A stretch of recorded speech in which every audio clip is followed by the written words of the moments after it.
Welcome back to Learn Academic English. In today's video, I'm going to talk about subordinating conjunctions, which is another type of important conjunction that can help you to write English sentences correctly and take your writing to the next level. This video is part of a series of videos that I have on my channel all about how to write sentences correctly in English. In this series, I'm talking about all types of conjunctions, punctuation rules, how to make your sentences longer and more interesting, and these tips are very helpful for you if you're hoping to take the TOEFL or IELTS test, if you are in school and taking English classes, if you need to write in English for school or work, or if you just want to improve your English. So in today's video, we're talking about subordinating conjunctions, and if you are not familiar with what a dependent clause is, you may want to go back and watch that first video in this series, what is the difference between an independent and a dependent clause, but I'll review it quickly right now. So when we use a subordinating conjunction, a word like if or because, we make what is called a dependent clause. The abbreviation is DC. And the reason for that is that when we use one of these conjunctions, the sentence cannot be alone. It becomes dependent on another part of the sentence. For example, when the pandemic is over. So this is a clause because there's a subject and a verb. But we have this subordinating conjunction when, and when we use this word, it becomes a dependent clause because the meaning is not complete. If I say to you, when the pandemic is over, you're going to think, what? What will happen? The meaning is not complete. So what happens here is that when we have a dependent clause with a subordinating conjunction, then we can do two things. We can add a comma and then a second clause. So I'm going to put that right here. We're going to add a comma and then a second clause. And when we do that, we make a long sentence with two clauses. And this is called a complex sentence. A complex sentence.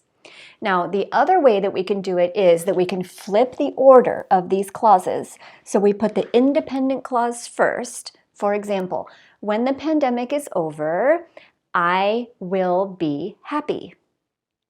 So I will be happy, subject I, verb will be.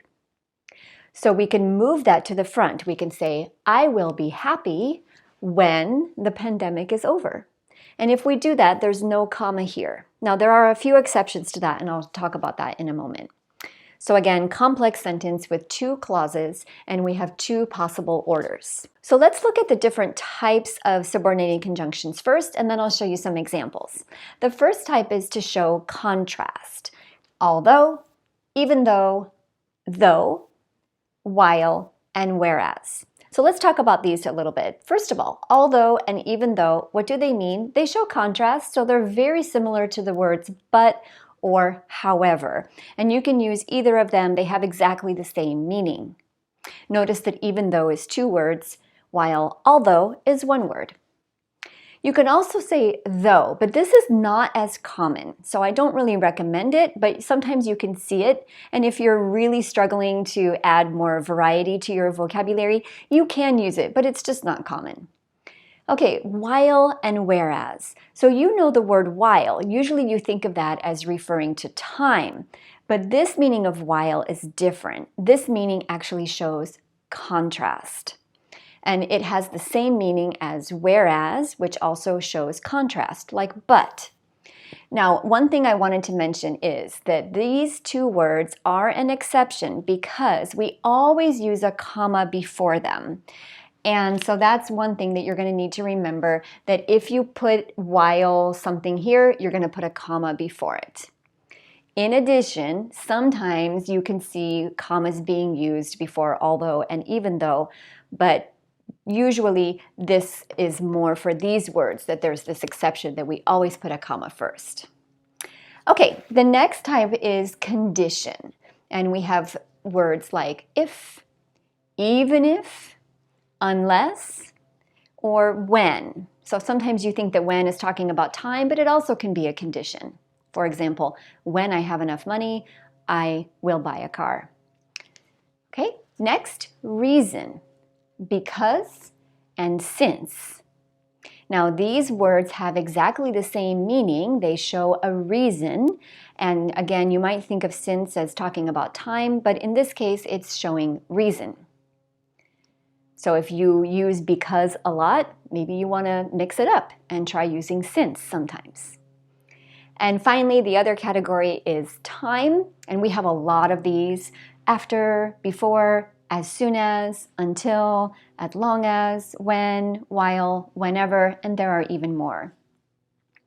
So let's take a look at some examples of how we can use these to make correct sentences. But as you're thinking about subordinating conjunctions, you want to know these very common ones and think of them as having these 4 categories: that they can show contrast, which is a different idea, they can show a condition, they can show a reason, or they can show time.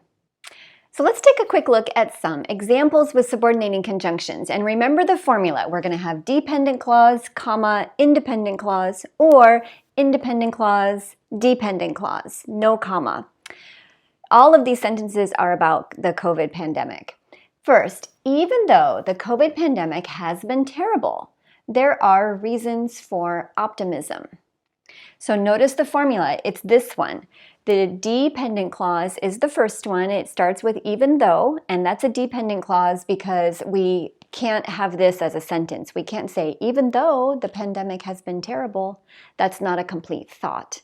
So we need to connect it to an independent clause that has a subject and verb.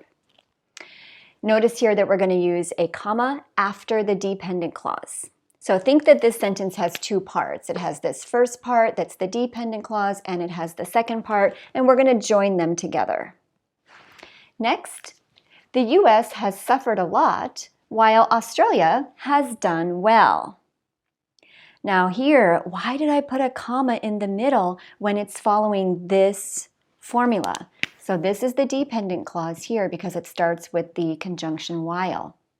The reason I put a comma here is because while and whereas take commas. They are exceptions. Remember, what does while show? It shows contrast. And see, these are different situations. The US has suffered. Australia has done well. Those are 2 different situations, so I'm going to use the word while or whereas. Okay, next. If treatments become available, we can relax more. So here's a conditional. We have our dependent clause first with if. We're going to put a comma at the end, and then our independent clause with subject and verb. Next, most people are getting vaccinated because the vaccines prevent severe illness. So which formula are we using here? We're using independent clause first with the subject and verb. And then we have our subordinating conjunction because, and then we have the next clause with subject and verb, and think that this sentence has 2 parts: independent clause, dependent clause. Why is this a dependent clause? Because when we add the word because, it's not a complete thought. We need the second clause to finish our idea. And finally, as long as COVID is spreading locally, people will continue to wear masks. So this shows time, that this will happen as long as COVID is spreading locally. Now remember that for all of these, we can use either order. So if we wanted to, we could flip the order and we could start with the independent clause, and it would use this order. There are reasons for optimism even though the COVID pandemic has been terrible. And we can do that for all of these. I tried to use both orders so that you can see them. Okay, let's take a quick look at what some common mistakes are. So first, one common mistake is using the wrong conjunction. So just be sure that you know the meaning of the different conjunctions and you use the correct one. These are very important words in the sentence. They show a lot of meaning, and you just want to make sure that you're using the right one, or else the other person will get confused. Next, another mistake is forgetting to use the comma. So at the end of the dependent clause, we have to put our comma. If you forget the comma, then it's a run-on, it's not clear. So don't forget to put that comma at the end of the dependent clause if you're using this order. Next, another common mistake is using fanboys too. So what are fanboys? I have a video about those. Those are coordinating conjunctions like and, but, and so. So let me show you what this mistake looks like. This mistake looks like if someone puts the word but here. Even though the COVID pandemic has been terrible, but there are reasons for optimism. It's not possible to use both conjunctions. They show the same meaning, so you can only use one. And these are different types of conjunctions, so you can't use them together.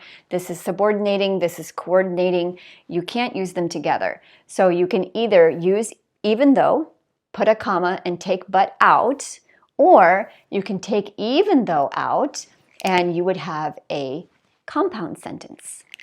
Okay, next, a fragment. So what is a fragment? A fragment is a piece of a sentence. Again, I have a video about fragments, but a very common mistake is using the dependent clause as a sentence. So that would be if we put a period at the end of the dependent clause. Remember, I told you that dependent clauses don't show a complete thought, so they cannot be alone. Another example would be, if treatments become available, period. That's a mistake because this does not show a complete thought. It cannot be a sentence by itself. Okay, next, using the wrong verb tense. So there's a rule that you should know that if you are talking about a conditional situation or a situation where you have a dependent clause and then a future, the first clause is always in the simple present. So let's look at this one. If treatments become available, we can relax more. We don't use future here. We cannot say if treatments will become available. That's a rule that you just need to remember, that we always use simple present for this first clause, not future. And finally, using a comma before because. In some languages, you always put a comma before because, but in English, the grammar rule tells us not to do so. So we don't put a comma before because. Sometimes you can see it, but the rule tells us not to put a comma here. So I hope this was helpful for you. It was a lot of information, and I'll be making more videos that will go into some more specifics or details about these words in the future. If you have questions, please let me know, and don't forget to practice with me below in the comments and give this video a like if you found it helpful. You can also subscribe if you want more lessons like this to help you improve your writing and your grammar. Take care and see you soon.